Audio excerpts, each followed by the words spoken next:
I want you to picture something for me. You are walking through the main gates of, a classic Disney theme park. Right, the classic experience. Exactly.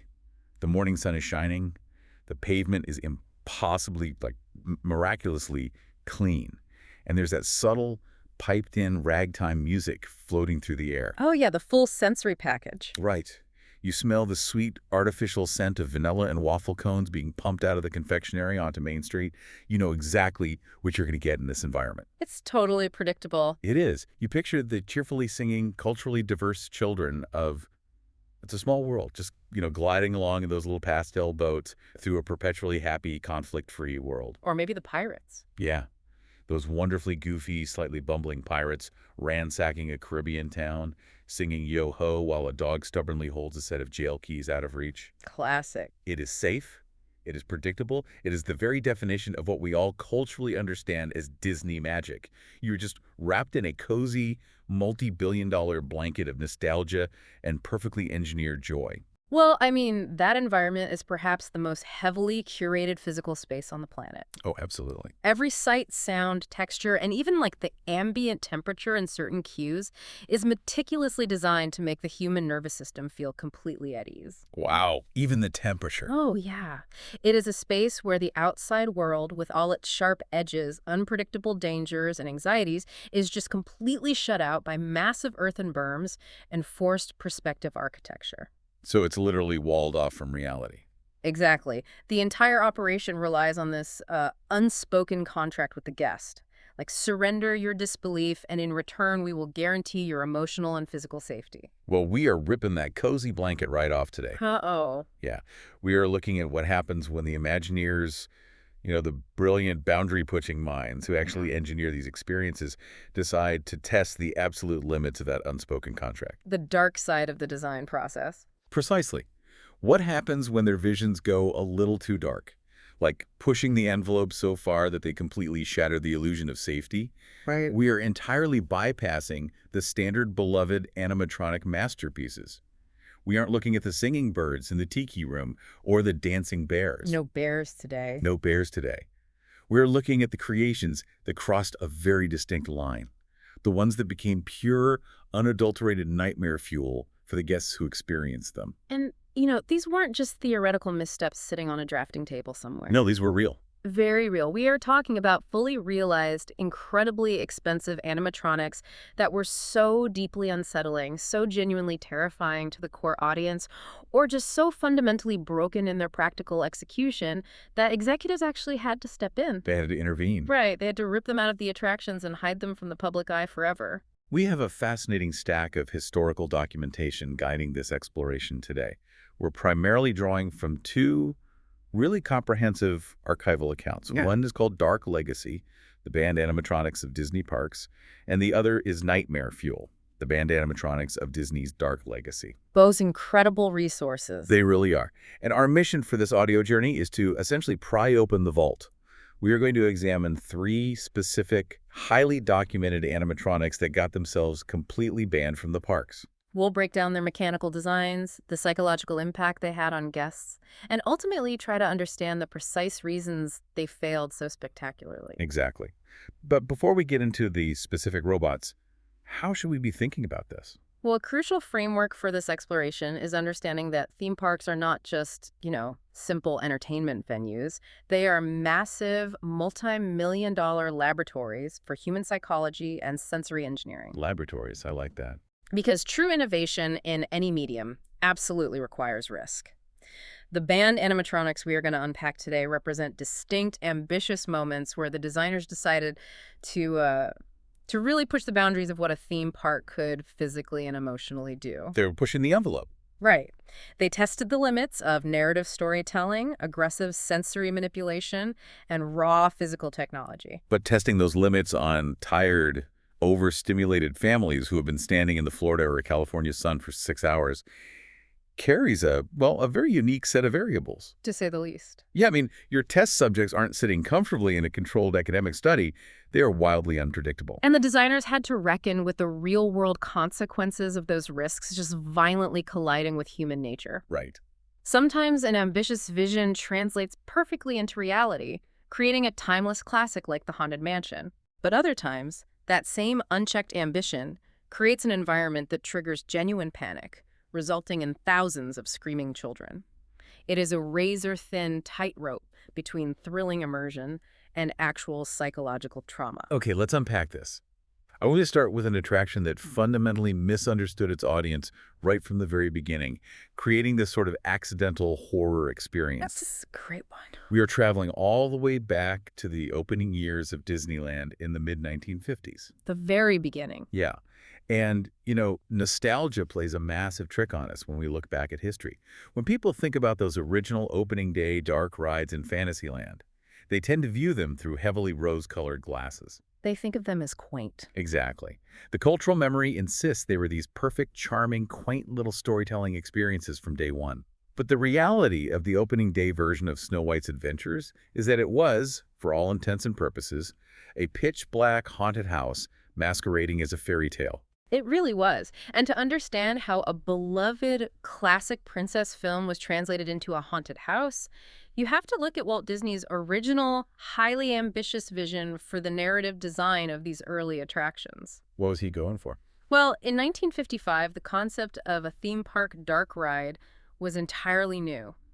Designers were migrating from the medium of film, where the audience just sits passively in a theater watching characters on a flat screen, into a three-dimensional, navigable, physical space. That's a huge leap.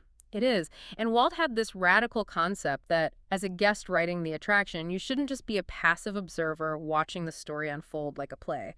His vision was that the guest is the main character. Wait, so the ultimate form of immersion. You aren't watching Snow White, you are stepping into her shoes. Exactly. It was incredibly innovative for the 1950s. The psychological intent was that you, sitting in that little wooden minecart, are experiencing the narrative through the physical perspective of Snow White herself. Okay, but if you are Snow White, Right. The logical conclusion of that design choice creates a bizarre vacuum. If the guest is playing the role of Snow White, then the physical character of Snow White cannot be present in the ride scenes. that is so weird to think about. It is. The titular protagonist of the movie was completely missing from her own attraction. I love making this comparison because it translates the 1950s design logic perfectly into modern terms. It is the exact same architectural philosophy as a modern first-person video game or a virtual reality experience. Oh, that's a perfect analogy. Right. Like when you put on a VR headset, you don't see your character's face. You see the world through their eyes. Exactly. And on paper, in a sterile design meeting with a bunch of adult engineers, the concept of you are the main character sounds like a brilliant evolution of storytelling. It sounds incredibly smart. But wait, they were building a family park. How do you take that abstract first-person narrative concept, apply it to terrified toddlers sitting in a pitch-black room, and not foresee that it is going to completely and utterly backfire? Well, that's the thing. A 4-year-old does not possess the abstract cognitive development to sit in the dark and think, oh, I understand the Imagineer's narrative device here. I am currently role-playing as the princess. Not at all. Developmental psychology tells us that children at that age are highly literal. Their understanding of the environment is based entirely on immediate sensory input. You can't hand a toddler a conceptual framework at the entrance. Right, here's your syllabus for the ride. Exactly. They sit in a physical wooden cart, the heavy doors crash open, the room plunges into darkness, and the only sensory input they receive is a hostile environment. They don't think they are a princess. They think they are trapped in a dark box while monsters are actively trying to murder them. Because they aren't seeing the charming woodland creatures washing dishes, and they aren't seeing the handsome prince singing by the wishing well. Nope. Because you are supposed to be Snow White running through the terrifying forest. So the ride consisted almost entirely of you being relentlessly stalked scene after scene by the evil queen in her hag form. Just a constant barrage of the villain. Right. And that brings us to the first banned animatronic on our list, the original 1955 witch. And the physical reality of the specific animatronic is absolutely crucial to understanding the failure. This was not a passive figure standing behind a pane of glass or perched high up on a balcony waving a wand. No, this thing was an active predator in the space. Let me paint the picture of this specific encounter for you listening right now. You are creeping along in this slow-moving little vehicle. The ambient lighting is virtually non-existent. Patch dark. Yeah. And suddenly, triggered by the weight of your cart on the track, this witch animatronic violently lunges outward from the shadows. And when you say lunges, I mean a sudden, aggressive kinetic movement straight toward the physical space of the ride vehicle. She had these horrifying, elongated, claw-like hands that were physically reaching out into the guest's personal bubble, thrusting the poisoned apple toward their face. what's fascinating here is the complete failure of what we now call spatial boundary design. Spatial boundary design. Yeah, so in modern theme park engineering, there is a very strict, mathematically calculated concept known as the envelope of safety. Okay. It is an invisible bubble around the ride vehicle. Scenic elements and animatronics can be designed to look like they are invading your space, but there is always a hard physical barrier or a strictly maintained distance, keeping the illusion completely separate from the reality of the guest's physical body. So you're never actually in danger of being touched. Exactly. But the original Snow White Witch completely shattered that envelope. She obliterated it. Archival ride reports and historical accounts note that this animatronic was placed so physically close to the passing guests that the children weren't just startled. Their nervous systems were pushed into a genuine, involuntary fight-or-flight survival response. They felt physically threatened. Yes, children would routinely emerge from the exit doors of this ride absolutely sobbing, genuinely traumatized by the dark, claustrophobic stalking sequence. It was too much. Way too much. And here is the wildest detail from the operational archives.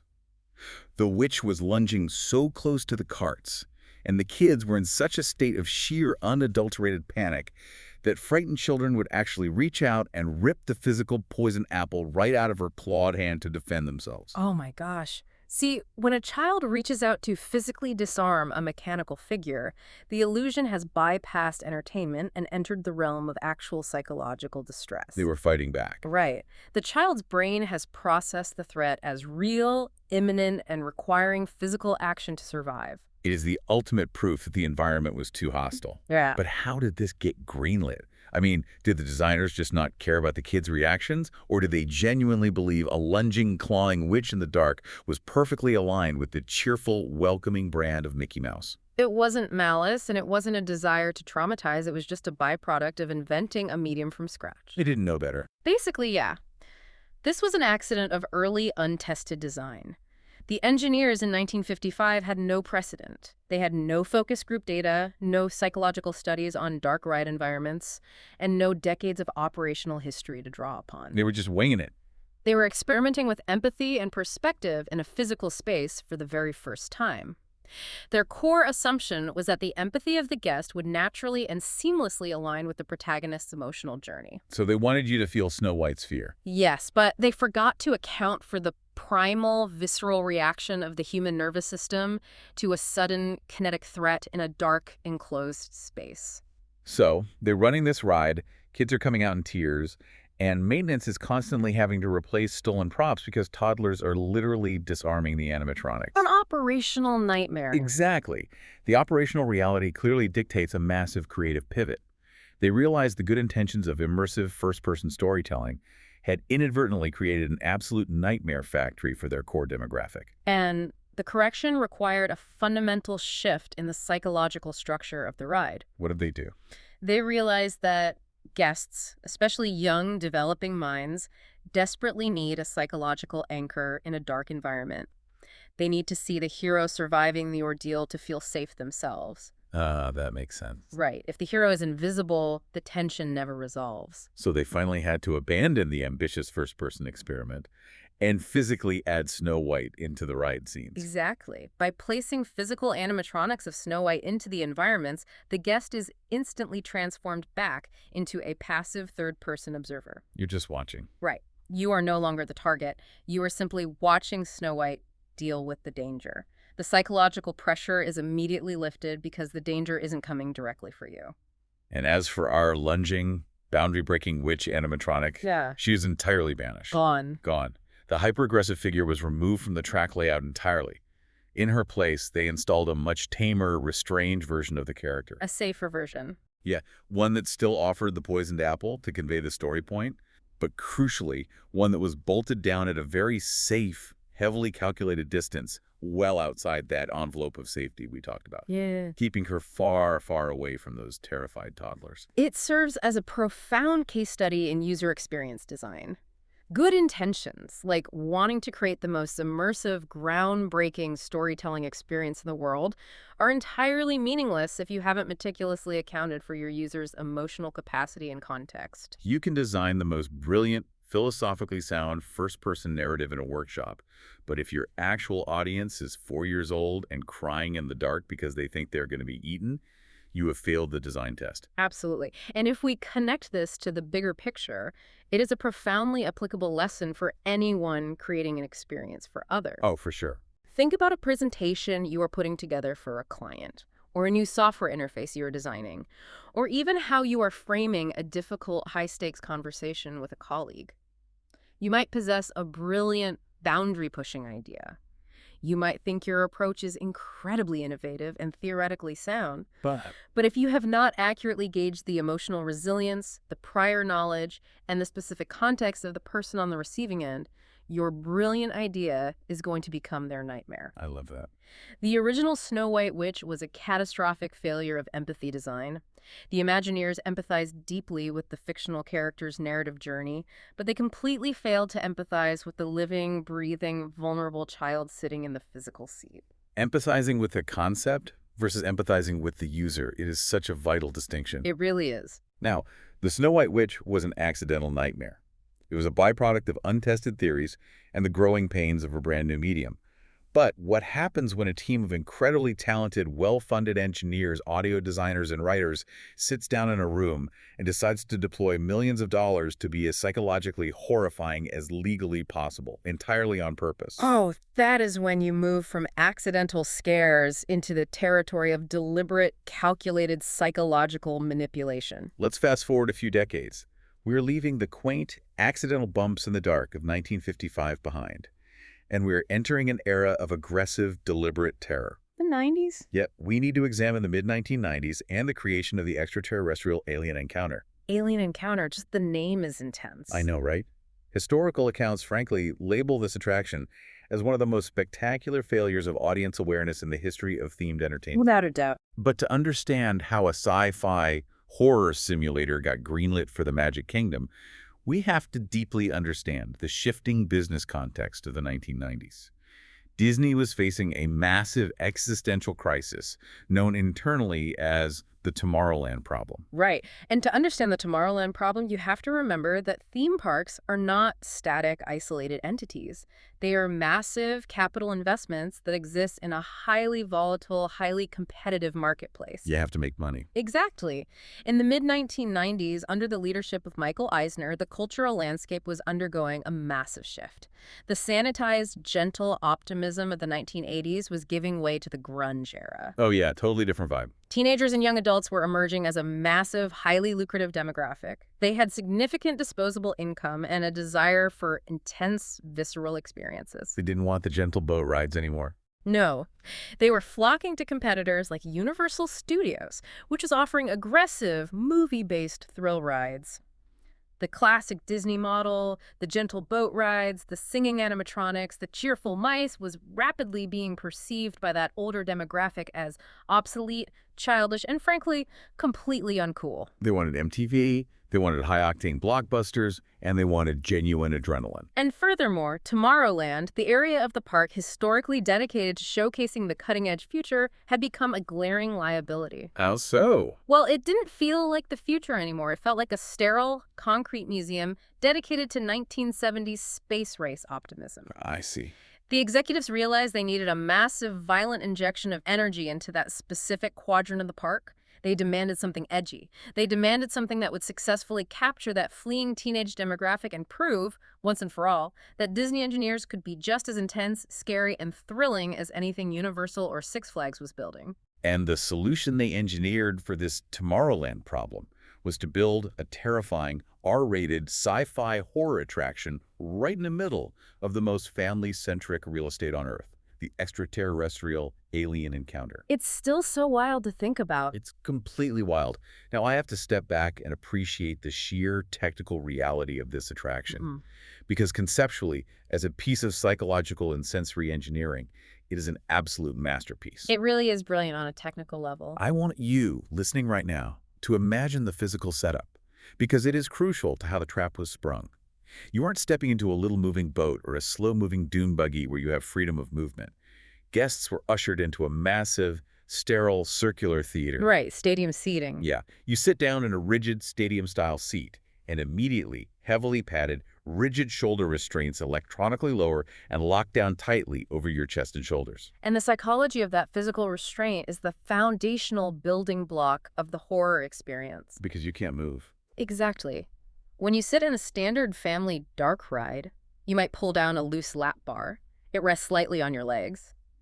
It is a suggestion of safety, a gentle reminder to remain seated. Sure. A heavy, mechanically locking shoulder harness that pins you to the seat back, however, communicates something entirely different to the human central nervous system. It means business. Yes, it instantly induces a mild claustrophobia and a total, undeniable loss of physical autonomy.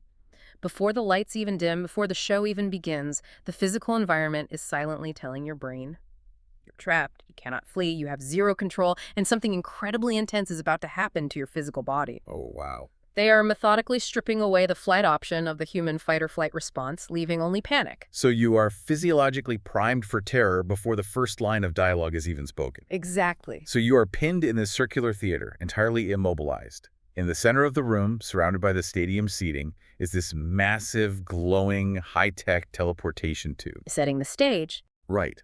The narrative setup is that a sinister intergalactic corporation, XS Tech, is demonstrating their brand new teleportation technology to the audience.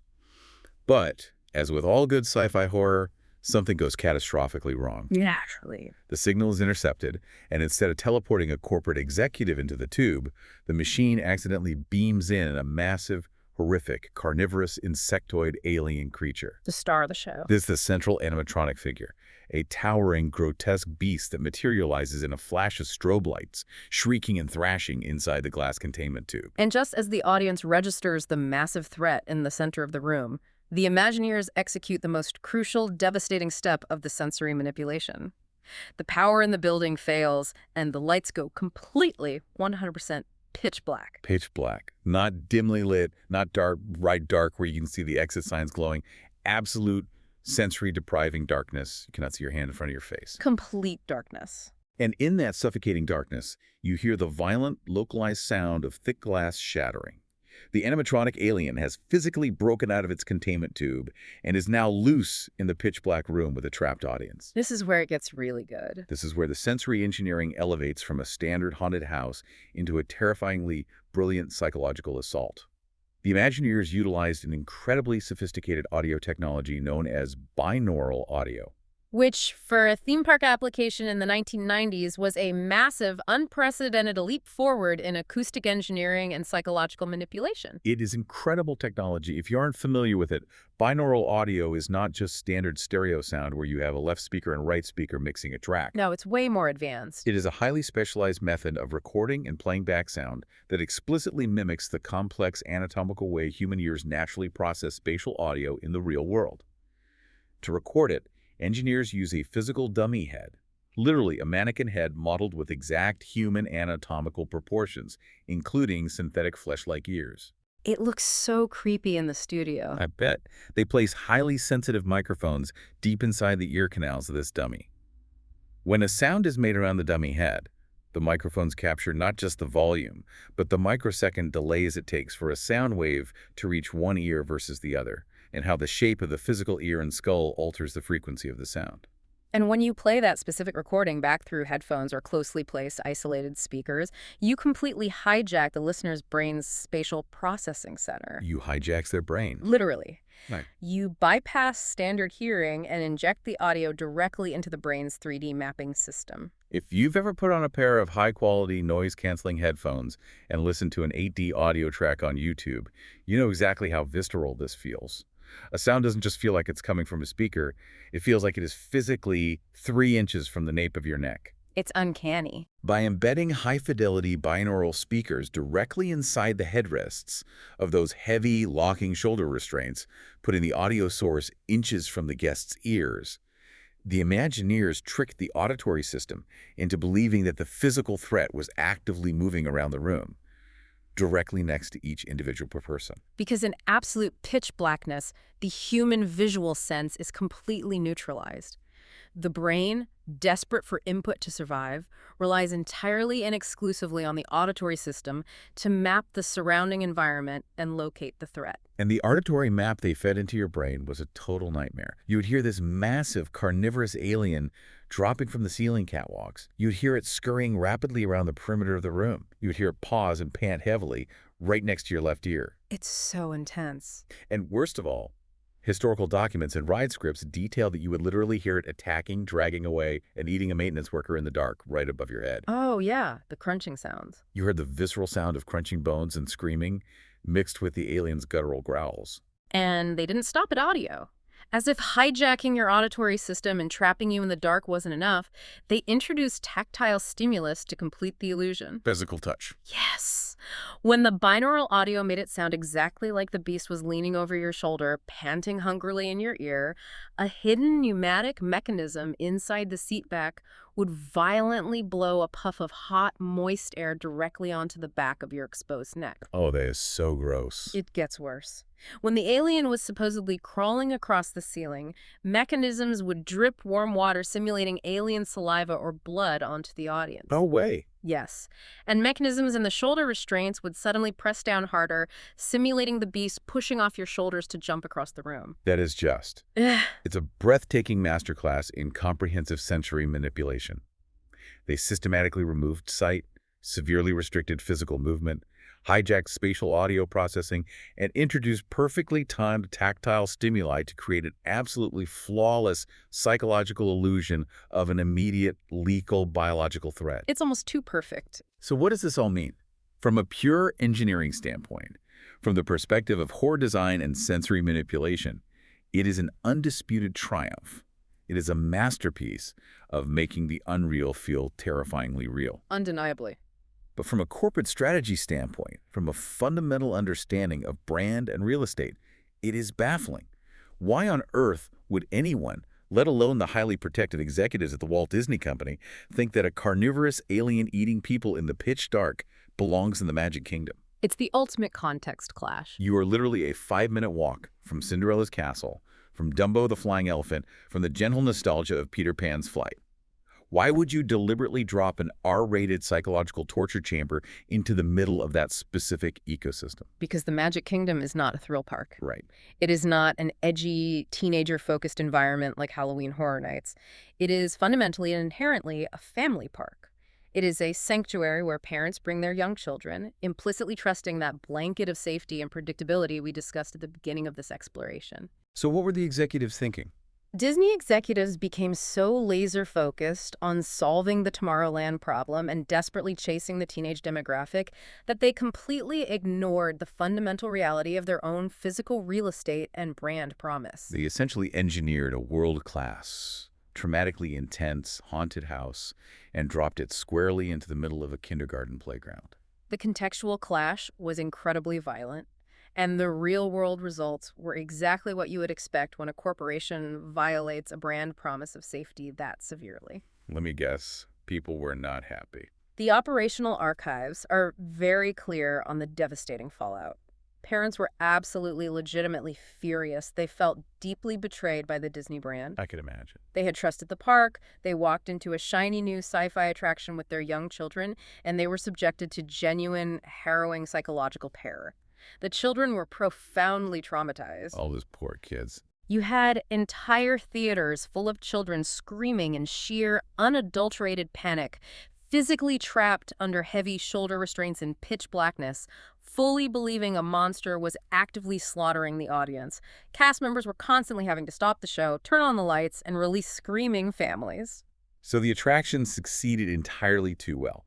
The massive animatronic, the binaural audio, and the tactile sensory experience did exactly, flawlessly, what they were engineered to do, and that is precisely why it failed. It was too good at being horrible. Exactly. It was overwhelmingly intense. And the public relations backlash from the core demographic of vacationing families was so severe and sustained that Disney executives eventually had no choice but to concede total defeat. They had to pull the plug. They had to completely shut the multi-million-dollar attraction down.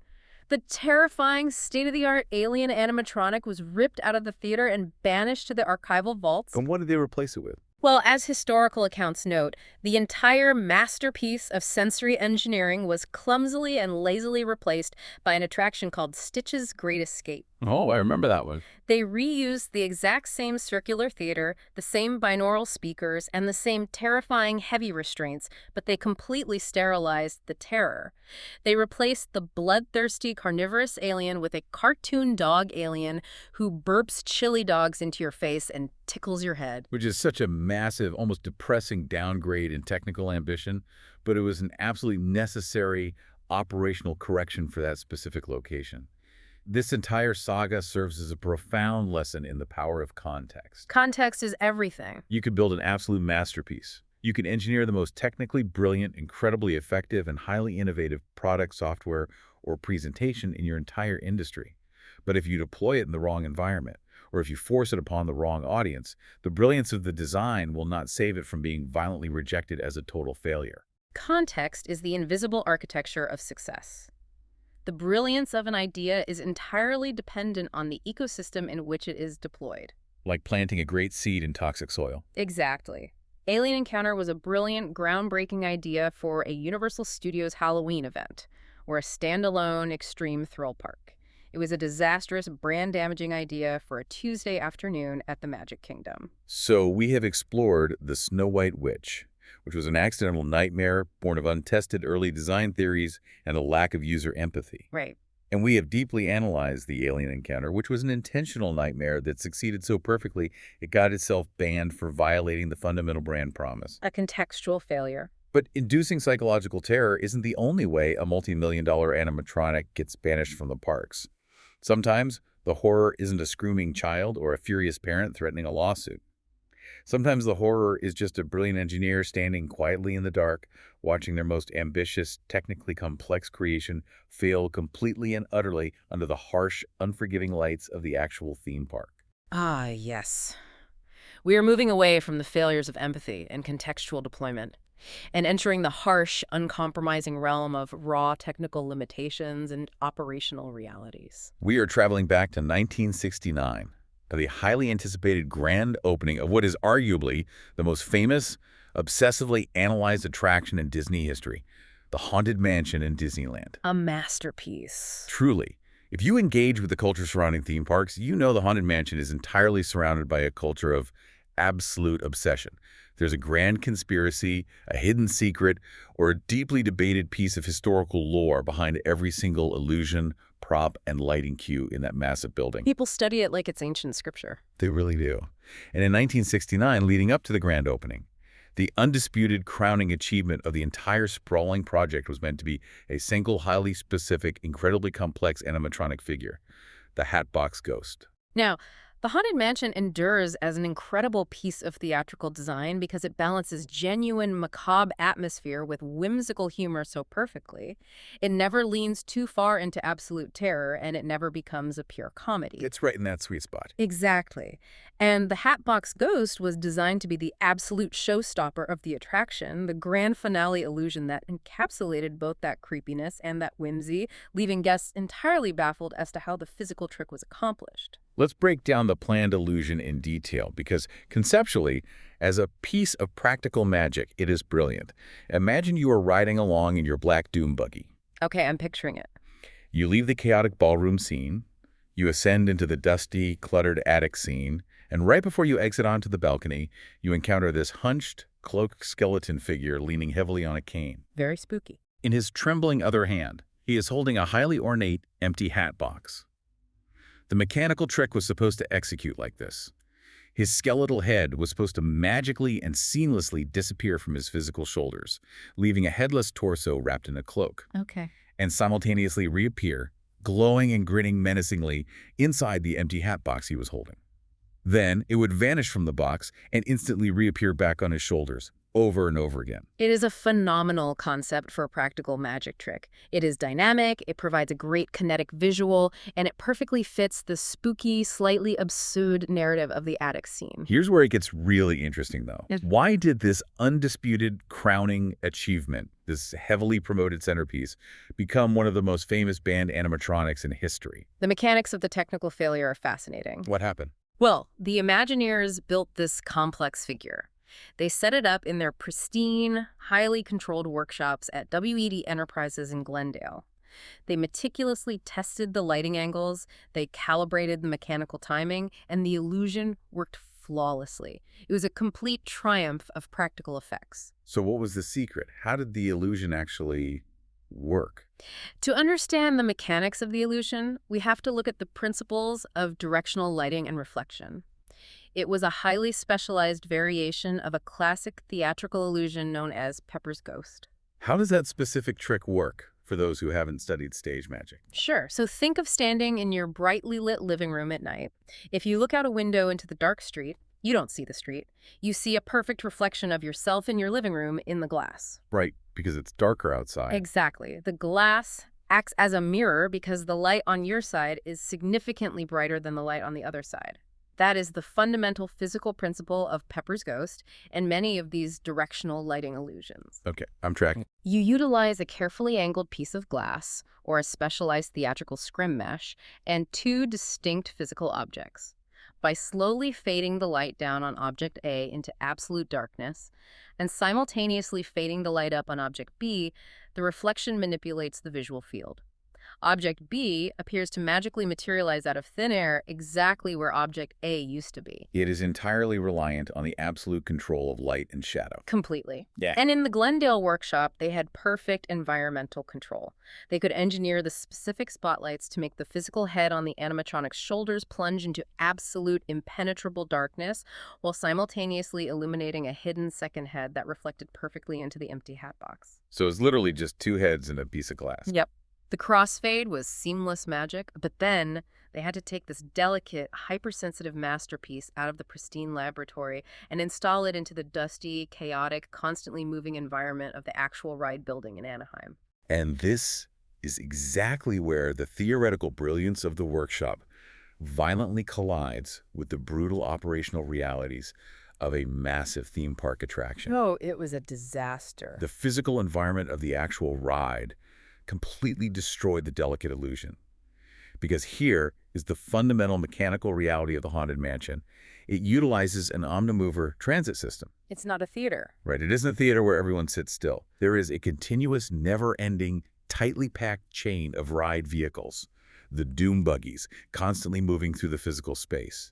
And those massive fiberglass buggies, along with the surrounding brightly lit show scenes in the attic, cast a significant amount of ambient light bounce. Too much light pollution. Yes. Historical documentation reveals that once the Hatbox Ghost was installed in the real world, the ambient light pollution from the constantly moving ride vehicles completely ruined the delicate blackout effect needed for the trick. It ruined the contrast. The physical space around the figure wasn't dark enough, where it desperately needed to be pitch black.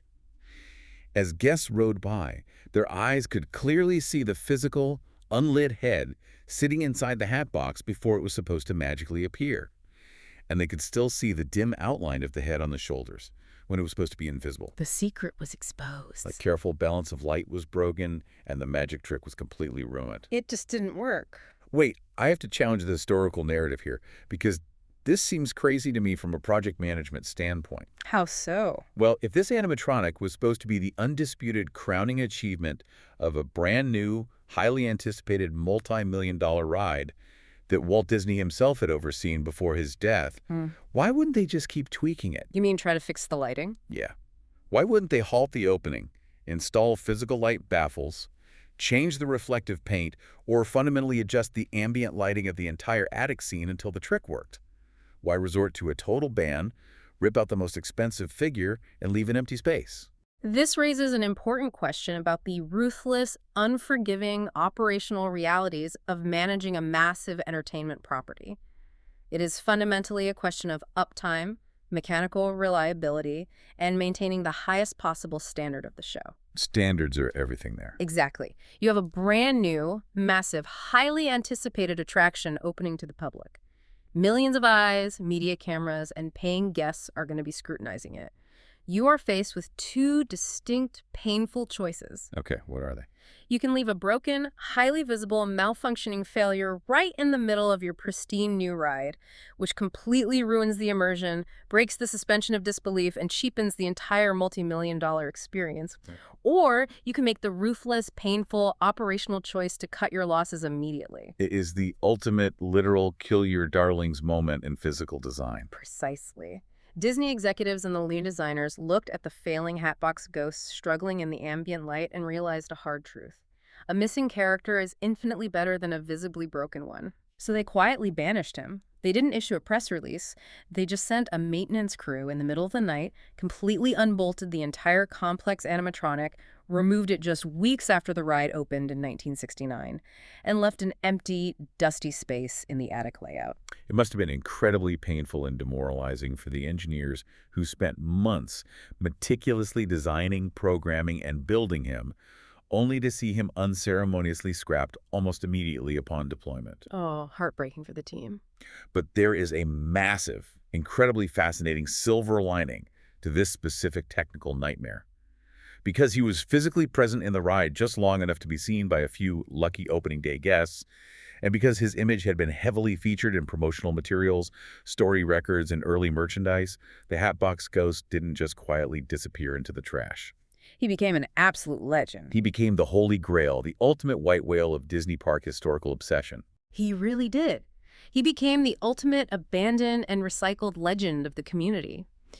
For decades, stretching from 1969 all the way into the early 2000s, the Hatbox Ghost survived entirely in the realm of old, grainy Polaroid photos, passionate fan rumors, and playground gossip. People obsessed over the mystery. Why was he actually removed? Was he deemed too scary for children? Did his mechanical head literally fall off and roll onto the track? Did a guest try to steal the Hatbox? The theories were endless. The sheer mystery and lack of information made him infinitely more popular in his absence than he probably ever would have been if the lighting trick had just worked normally. It is a fascinating sociological phenomenon of artificial scarcity. By banning him and hiding the physical evidence, they accidentally created an enduring myth.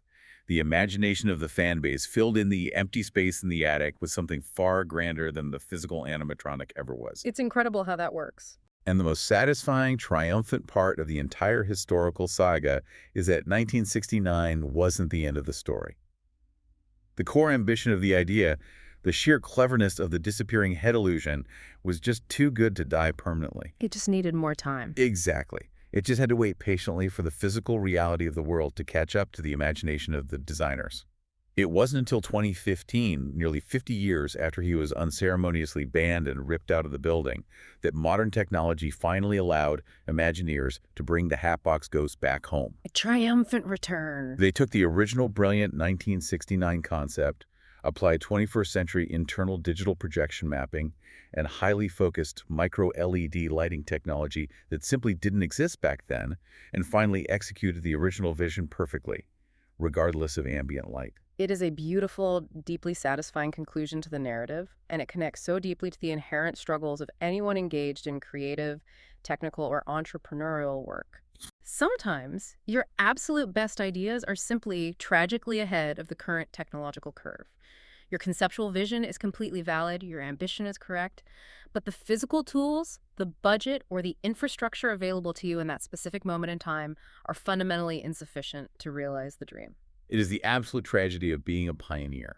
You are ahead of your time, and you suffer for it. It is a painful position to be in. But the saga of the Hatbox Ghost teaches us that recognizing when to pull back, when to retreat, is a crucial professional skill. Recognizing that the physical environment isn't right or the tools simply aren't ready, and having the sheer discipline to completely remove the broken version rather than proudly parading a failure in front of the world. You preserve the core idea. You lock it away, you patiently wait and watch the technology develop, and when the right tools finally arrive, you bring the concept back out into the light, ready to succeed. We have covered a massive, fascinating amount of ground today. We have taken a deep historical journey through three entirely distinct reasons why these incredibly complex, multi-million-dollar machines became a dark legacy and got themselves banished to the archival vault. Three very different types of failure. We saw how pushing the theoretical limits of empathy and first-person POV design entirely too far, without accounting for the user's emotional reality, resulted in the accidental traumatic nightmare of the lunging Snow White witch. Right, a failure to empathize with the end user. And then we examined the severe, catastrophic corporate misjudgment of audience demographics and brand context that allowed an undisputed masterpiece of terrifying sensory engineering, the alien encounter, to fail spectacularly in the middle of a family park. A failure to understand the context of the deployment. And we just broke down exactly what happens when pure, unadulterated artistic ambition vastly outpaces the practical physical reality of current technology, forcing the tragic but ultimately temporary banishment of the Hatbox Ghost due to ambient light pollution. Each of these stories highlights the immense friction between grand ideas and real-world execution. Each one represents a highly unique mode of failure, but they all stem from the exact same root cause: the sheer willingness to take a massive, expensive, highly visible risk in a highly scrutinized public environment. And now I want to turn this conversation directly over to you, listening to us right now. What specific element stands out to you from these historical accounts? Yeah, what do you think? When you look at the current landscape of modern entertainment, or even just the software, products, and experiences you interact with every single day, do you genuinely wish massive corporations still took huge, scary, terrifyingly ambitious financial risks like they did with the alien encounter? It's a valid question. Do you want to see that level of aggressive boundary pushing, even if it means they might fail spectacularly and traumatize a few people along the way? Or, on the flip side, when you hear the archival reports about terrified toddlers ripping physical props out of a robotic witch's hand in self-defense, are you ultimately glad there is a good reason these extreme experiments end up locked securely away in the vault? It is an incredibly delicate, constantly shifting balance between guaranteeing safety and fostering true innovation, and everyone's personal tolerance for that risk is different. Absolutely. But I want to leave you with one final, slightly different thought to mull over as you go about the rest of your day or as you head into your next project. We have spent this entire exploration looking at the banned, broken, and banished multi-million-dollar projects of a massive global theme park company.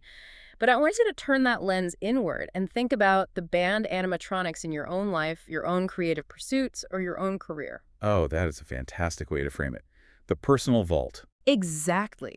Think about the specific projects you had to painstakingly scrap, the grand ideas you had to painfully abandon because they were too ambitious for your current budget. Or perhaps they were aimed at the wrong audience at the wrong time.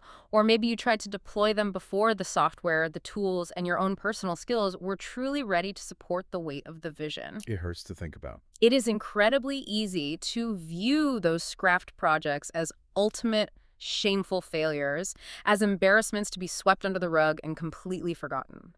But instead of viewing them as dead ends, consider them your own personal Hatbox Ghosts. I love that. They aren't dead failures. They are brilliant, ambitious concepts just waiting patiently in the dark for the right moment, the right context, or the right technological breakthrough to finally be brought back into the light and executed perfectly. I absolutely love that perspective.